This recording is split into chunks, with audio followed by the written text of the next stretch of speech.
അടുത്ത semester culture and civilisation എന്ന ബുക്കിലെ ചാപ്റ്റർ 1 الحضاره الثقافه المدنيه എന്ന പാഠഭാഗമാണ് നമ്മൾ ഇന്ന് നോക്കുന്നത്. ഫസ്റ്റ് പറയുന്നത് ഹലാറയാണ് അഥവാ സംസ്കാരം. ഹലാറ എന്ന പദം പറയപ്പെടുന്നത് ഭാഷാപരമായി നാട്ടിൽ താമസിക്കുക എന്ന അർത്ഥത്തിലാണ്. ഹലർ എന്ന വാക്ക് ബദവ് എന്ന പദത്തിൻ്റെ വിപരീതമാണ്. ബദവ് എന്ന വാക്കിൻ്റെ അർത്ഥം നാട്ടിൻ പുറത്ത് താമസിക്കുക എന്നാണ്. എന്നാൽ ഹലർ എന്ന് പറഞ്ഞാൽ നാട്ടിൽ താമസിക്കുക എന്നുമാണ്. ഇപ്പോൾ ഹലാറ എന്ന വാക്ക് സാങ്കേതികമായി ഉപയോഗിക്കുന്നത് മനുഷ്യനുണ്ടാക്കുന്ന എല്ലാ കാര്യത്തിനുമാണ്. അവൻ്റെ ജീവിത രംഗത്തിന് വ്യത്യസ്ത രംഗത്ത് കിടക്കുന്ന അവൻ്റെ എല്ലാ കാര്യങ്ങൾക്കും അവൻ്റെ ജീവിതത്തിൻ്റെ വിവിധ ഭാഗങ്ങളിൽ അത് ഭൗതികമാവട്ടെ, സ്വഭാവ സംബന്ധമാവട്ടെ, ആത്മീയപരമാവട്ടെ, മതപരമാവട്ടെ, ഐഹികമാവട്ടെ, അത് പൊതുവായി പറഞ്ഞാലും നിരുപാധികമായി പറഞ്ഞാലും മനുഷ്യൻ്റെ ചരിത്രമാണ് നാഗരികത അല്ലെങ്കിൽ സംസ്കാരം എന്ന് പറയുന്നത്.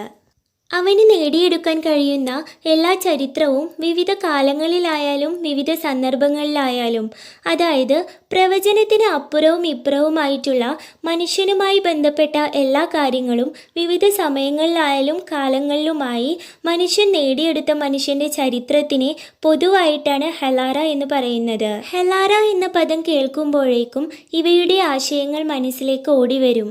പ്രത്യേകമായി പറയുകയാണെങ്കിൽ അതൊരു മനുഷ്യ സമൂഹമാണ്. ആ സമൂഹത്തിൻ്റെ പൈതൃകം അല്ലെങ്കിൽ ആ സംഘത്തിൻ്റെ പൈതൃകം ആ സമൂഹത്തെ മറ്റൊരു സമൂഹത്തിൽ നിന്ന് വേർതിരിക്കുന്ന എന്തെങ്കിലുമുള്ള ഒരു കാര്യത്തെയാണ് ഹലാറ എന്ന് പറയുന്നത്. അടുത്തതായി പറയുന്നത് സഖാഫയാണ്. കൾച്ചർ എന്ന വാക്ക് അത് ലാറ്റിൻ ഭാഷയിൽ നിന്നും ഉണ്ടായതാണ്.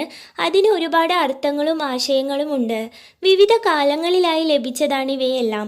എഡ്വേർഡ് ടൈലർ എന്ന ചിന്തകൻ അൽസഖാഫ എന്ന പദത്തെക്കുറിച്ച് പറയുന്നത് അത് മൊത്തമായതാണ്. വിശ്വാസം, വിജ്ഞാനം, കല, സ്വഭാവം, നിയമം, ആചാരങ്ങൾ, എല്ലാ കഴിവുകളും പതിവ് രീതികളും ഇവയ്ക്കെല്ലാമാണ് കൾച്ചർ എന്ന് പറയുന്നത്. ഇതെല്ലാം മനുഷ്യൻ നേടിയെടുക്കുന്നതാണ്. സമൂഹത്തിലെ ഒരു മെമ്പർ എന്ന നിലയിൽ അയാൾ നേടിയെടുക്കുന്ന വിവിധ കഴിവുകൾക്കാണ് സഖാഫ എന്ന് പറയുന്നത്. ഇംഗ്ലീഷിലെ കൾച്ചർ എന്ന പദത്തിന് തുല്യമായിട്ടാണ് അറബിയിൽ സഖാഫ എന്ന പദം ഉപയോഗിക്കുന്നത്. സഖാഫ എന്ന പദം ആദ്യമായി ഉപയോഗിച്ചത് എഴുത്തുകാരനായ സലാമത്ത് മൂസ എന്ന വ്യക്തി മുഖേനയാണ്. നെക്സ്റ്റ് പറയുന്നത് മദനിയയാണ് അഥവാ നാഗരികത. അത് ഭൗതികമായും സാങ്കേതികമായും കലാപരവുമായുള്ള പുരോഗതിയാണ്. പ്രകൃതിയുടെ മേൽ അവൻ അധിനിവേശം സ്ഥാപിക്കുന്നതിനിടെ അവൻ ആസ്വദിക്കുന്ന ചില പുരോഗതികളുണ്ട്. അതിനെല്ലാമായാണ് നാഗരികത അഥവാ മദനിയ എന്ന് പറയുന്നത്. നഗരവൽക്കരണത്തിൻ്റെ പ്രകടമായ ഒരു സ്വഭാവമാണ് മദനിയ എന്നുള്ളത്. അതുപോലെ തന്നെ ഭൗതിക പുരോഗതിയുടെ പ്രത്യക്ഷമായ പുരോഗതി കൂടിയാണ് നാഗരികത.